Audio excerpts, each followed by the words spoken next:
Iya, kedua HP ini bakalan rilis di Indonesia pada tanggal 21 Mei dan dijajarkan sebagai HP gaming kelas mid-range dengan harga yang nggak beda jauh. Sejak video ini dibuat, bocoran harga iQOO Z9 dan Infinix GT20 Pro udah mulai bermunculan. Dan kabarnya kedua HP ini akan dijual mulai 4 jutaan atau lebih tepatnya harga GT20 Pro RAM 8/256 4,4 juta dan 4,6 juta RAM 12/256 GB. Sedangkan harga iQOO Z9 diprediksi bakal dibanderol kurang lebih sama kayak Infinix GT20 Pro.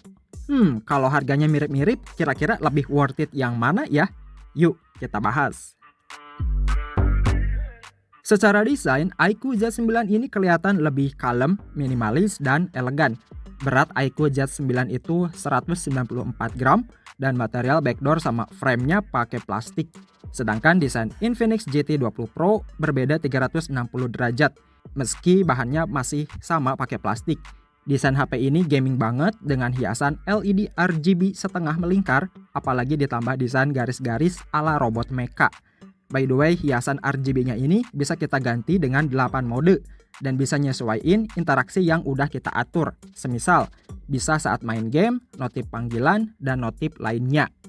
Untuk bobotnya masih sama ya guys, di 194 gram dan keduanya sama-sama udah dikasih sertifikasi tahan percikan air sama debu IP54. Terus di sektor layar, menurut gue lebih unggul di iQOO Z9. Luas layarnya di 6,78 inci, resolusinya udah 1,5K lebih tajam, serta level kecerahannya di 4500 nits, lebih terang nih, sekelas flagship. Sedangkan layar Infinix GT20 Pro luasnya sama di 6,78 inci, tapi resolusinya cuman Full HD Plus aja.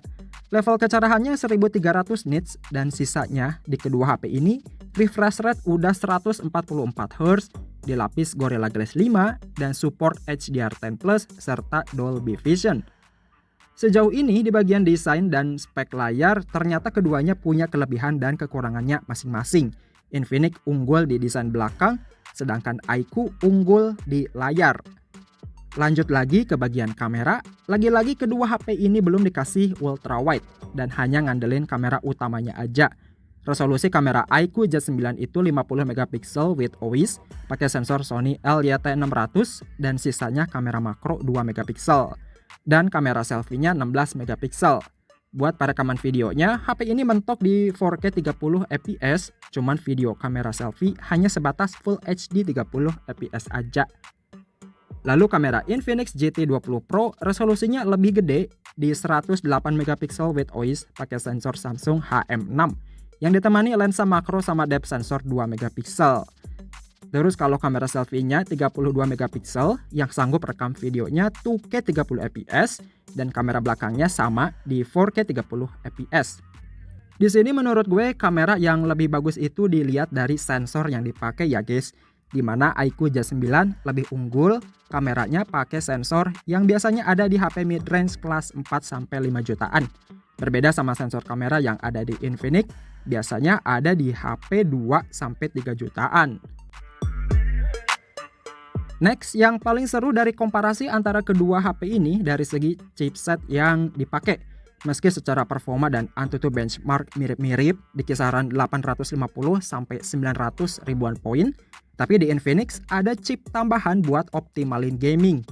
Jenis chipset yang dipakai iQOO itu Snapdragon 7 Gen 3, kalau Infinix pakai Dimensity 8200 Ultimate.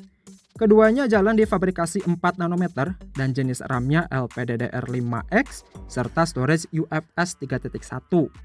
Jadi di Infinix GT20 Pro itu ada chip tambahan namanya Pixelworks X5 Turbo. Jadi dengan chip tambahan ini, mekanismenya buat ningkatin frame rate dalam game. Terus ada mode e-sport buat ngeblok apapun itu notif yang masuk ke HP saat main game. So kalau kalian ngincer gaming, gue saranin mending ambil aja GT20 Pro. Karena ada chip tambahan dan performanya nggak di limit. Serta enaknya ada aksesori tambahan yang dibuat eksklusif yaitu fan cooler. Tapi kalau soal daya tahan baterai dan kecepatan ngecas, di sini lebih unggul iQOO Z9 karena dibekali 6000 mAh dan 80 watt fast charging. dibanding 5000 mAh dengan 45 watt di Infinix GT 20 Pro. Kemudian di bagian dukungan softwarenya, kedua HP ini dijanjikan bakalan terima naik OS sebanyak 2 kali dan 3 tahun security patch. Dengan OS awalnya Android 14 yang berbasis Vantage OS 14 atau XOS 14. Dan buat fitur-fitur yang dibawa, kedua HP ini gue rasa hampir mirip sama lengkapnya. Seperti ada in-screen fingerprint, dual speaker stereo, port chamber lebih luas, sistem haptic getar lebih premium, NFC, dan jaringan 5G.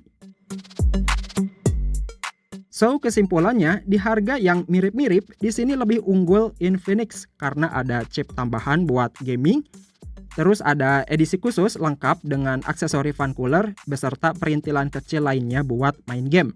Berbeda dengan iQOO yang secara bawaan nggak ada aksesori selengkap kayak Infinix GT 20 Pro. Duh, bingung kan? Coba komen di bawah guys, kalian tim Infinix atau iQOO? Ya udah, kita lihat aja di tanggal 21 Mei nanti kira-kira siapa yang paling banyak diburu. Oke, thanks yang udah nonton video ini sampai habis. Kita ketemu lagi di konten selanjutnya.